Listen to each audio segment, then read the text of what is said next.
ప్రదీప్, మన పెళ్లి జరిగిపోయిందంటే నాకు నమ్మబుద్ధి కావడం లేదు.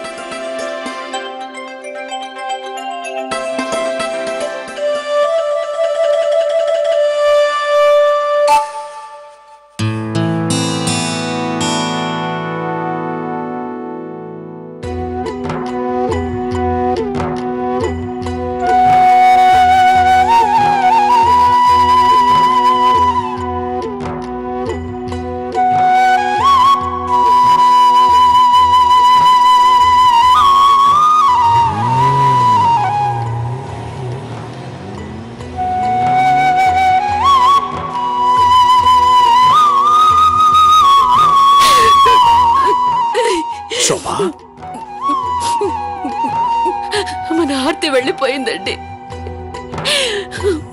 మన అనుష కూడా.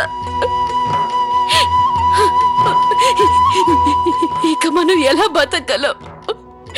వాళ్ళు లేకుండా మనం ఎలా బతకగలం? ఎలాగా? నేను డ్రైవర్ అంకుల్ పక్కన ముందు సీట్ లో కూర్చుంటాను. పడిపోతాం. యశ్వంత్ గారు, కొత్త జీవితం ప్రారంభించే ముందు నేను మీకు విషయం చెప్పాలనుకుంటున్నాను.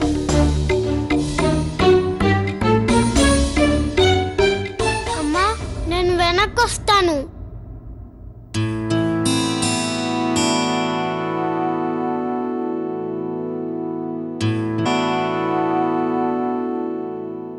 అమ్మా, నాన్నగారు చాలా పెద్దగా బాగుంది కదా.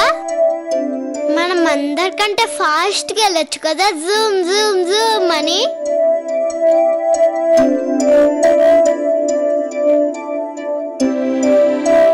మనం నాన్నతో కలిసి రోజు బయటికి వెళ్ళొచ్చు కదా. సరేనా అమ్మా? మరెవరు చదువుతారు? నేనే చదువుకుంటాను. షికార్కి కూడా వెళ్తాను. నాతో పాటు నాన్న కూడా స్కూల్లో వదిలిపెట్టడానికి వస్తారు కదా. ఎన్నాళ్ళు తాతయ్య గారు వచ్చినట్టుగా నాతో పాటు మీరు కూడా వస్తారు కదా నాన్న.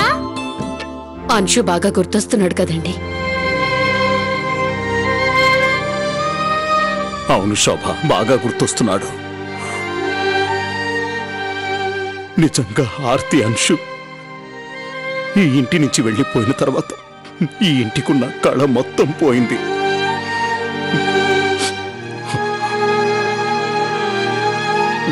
ఆలోచిస్తేనే కష్టంగా ఉంది. తెలుసండి, కానీ ఏదోలా బతకాల్సిందే. గృహప్రవేశానికి అన్ని ఏర్పాట్లు పూర్తయ్యాయి. అయిపోయాయి. వెళ్ళి మరోసారి ఏమైనా తక్కువేమో చూడు. మనకి ఎక్కువ సమయం లేదు. సరే. అమ్మా అమ్మా, నాకు చాలా ఫాస్ట్ గా సుస్సు వస్తుంది.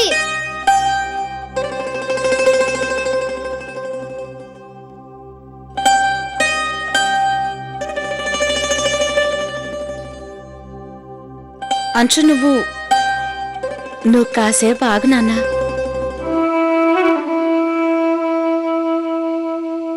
అమ్మా, త్వరగా, చాలా ఫాస్ట్ గా వస్తుంది. అంశు, నువ్వు డోంట్ వరీ అంశు. నేను నిన్ను తీసుకెళ్తాను కదా, సరేనా?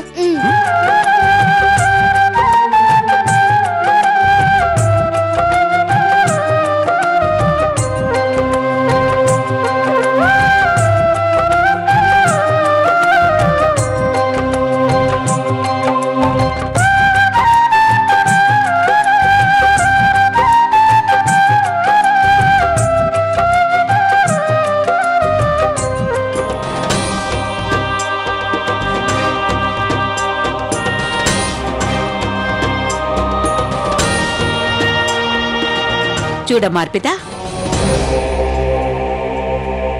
అటు చూడు. అన్నిటికన్నా పైన కనిపిస్తున్న ఆ చేతి గుర్తులు అవి మా ఇంటి పెద్ద కోడలు విధివి. ఆ క్రిందివి మా రెండో కోడలు అర్పితవి.